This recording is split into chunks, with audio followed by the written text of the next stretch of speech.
Bienvenue, les amis de la passion ludique et les fans d'enquête, parce que là, on tient une merveille. Le jeu Pagan. Qu'est-ce que c'est que ce jeu Pagan? Ce n'est pas une nouveauté, il existe depuis déjà quelques temps, et c'est un jeu uniquement pour 2 joueurs. Les parties durent 45 minutes, 50 minutes, 60 minutes, ce sont des parties plutôt longues, et c'est un jeu plus ou moins de deck building, puisqu'en fait, quand vous aurez fait quelques parties, si vous vous procurez par exemple des extensions de ce type-là, au-delà des barricades, ou d'autres, simplement de petits paquets de cartes, eh bien vous pourrez changer un petit peu les cartes de votre deck pour mener cette enquête. Alors qu'est-ce que c'est que cette enquête? C'est du 1 contre 1, et le principe est absolument génial. Quelqu'un joue une sorcière. Cette sorcière va se cacher derrière l'identité d'un villageois de notre village. Je vous les montre un peu. Ici, vous verrez ensuite de plus près les cartes. On tirera au sort un de ces villageois, par exemple celui-là, sous l'étrangère, et donc la sorcière sera la seule à détenir cette information, et elle deviendra sous l'étrangère. Elle devra, petit à petit, s'allier avec tous les autres villageois, jusqu'à pouvoir, en ayant placé des ressources partout, c'est des ressources de complicité, elle va pouvoir lancer un rituel. Et si elle lance le rituel, elle a gagné le jeu. Pendant ce temps, le chasseur, moi-même, je joue avec ce paquet de cartes. La sorcière a aussi son paquet de cartes. Je tire des cartes, je les joue. J'essaye de contrer la sorcière. En la retrouvant, en se demandant derrière quel villageois elle est cachée. Et pour ce faire, moi aussi, je vais mettre des ressources un peu partout. Je vais essayer d'interroger les villageois, je vais leur rendre visite, je vais jouer des cartes, je vais utiliser des acolytes et des lieux, je vais générer de la ressource pour essayer petit à petit de retrouver la sorcière. Et mes cartes vont gêner la sorcière, mon positionnement va gêner la sorcière, mais le contraire est vrai aussi. Tout ce que va faire la sorcière va me gêner. Elle va faire des potions, elle va les boire, ça va créer tout un tas de défaits. Elle va lancer des malédictions qu'on mettra sur ce petit plateau particulier. Quant à moi, je vais essayer de visiter le plus possible les villageois, de leur poser des questions, de mettre mes indices un peu partout, boum boum boum, et puis de trouver la sorcière. Voilà le plateau de jeu de Pagan, les amis. Alors, sans vous expliquer toutes les règles, ce serait trop long. Je vais simplement vous raconter un peu comment se joue le chasseur. La sorcière se joue un peu différemment. La sorcière est cachée donc sous un de ses villageois. Je tire au sort au début un villageois. Mettons c'est celui-là, donc la sorcière a cette info. Elle est cachée chez lui. Il va falloir que je découvre où se cache la sorcière. Pour ce faire, j'ai 3 actions par tour. Ce sont mes jetons-là, que je vais devoir placer. Une de mes premières actions possibles, c'est d'aller visiter les villageois.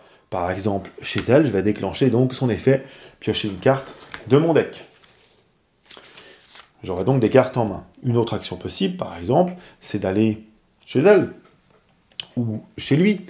Et avec ces 2 personnages-là, on peut jouer des cartes. Alors, si je vais chez elle, je joue une carte qui va me coûter 1 de moins que son coût réel. Regardez cette carte-là, par exemple, c'est une carte lieu qui va me coûter 3, et ça, je peux le mettre chez n'importe quel villageois pour me donner un avantage, car si je vais sur ce villageois, je pourrai déclencher 2 fois son effet.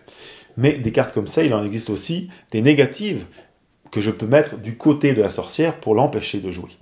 Je pourrais aussi jouer des cartes ici, ce sont des amis, des alliés, et ici des lieux que je peux visiter. Donc c'est un endroit où je vais pouvoir aller avec mon chasseur. Et donc je déclencherai l'effet ici. Là en l'occurrence, il s'agit de relever les 2 premières cartes de ma pioche et d'en jouer une gratuitement. Ce qui est un effet absolument génial. Et puis les acolytes, eh bien, ils vont me servir soit en me donnant un passif, soit en me donnant quelque chose à déclencher. Alors lui, par exemple, lors du début de mon tour, je vais pouvoir retirer une des ressources de la sorcière.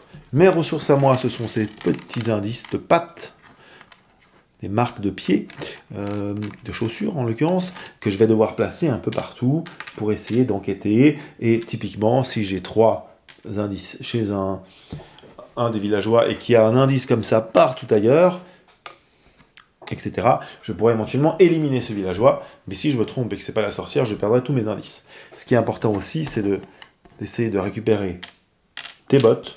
Alors notamment les bottes, je les récupère quand je vais chez un villageois où il y a 3 empreintes de pied, ça équivaut à une botte, je gagne une botte, etc. Et pour 3 bottes, je peux me rendre chez un villageois et l'innocenter, c'est-à-dire en réalité tirer une des cartes au hasard parmi celles qui n'ont pas été tirées pour donner à la sorcière, et je saurais par exemple que ça ne peut pas être ce personnage-là. Donc, voilà, c'est comme ça que ça se joue, c'est une vraie enquête, c'est hyper intéressant.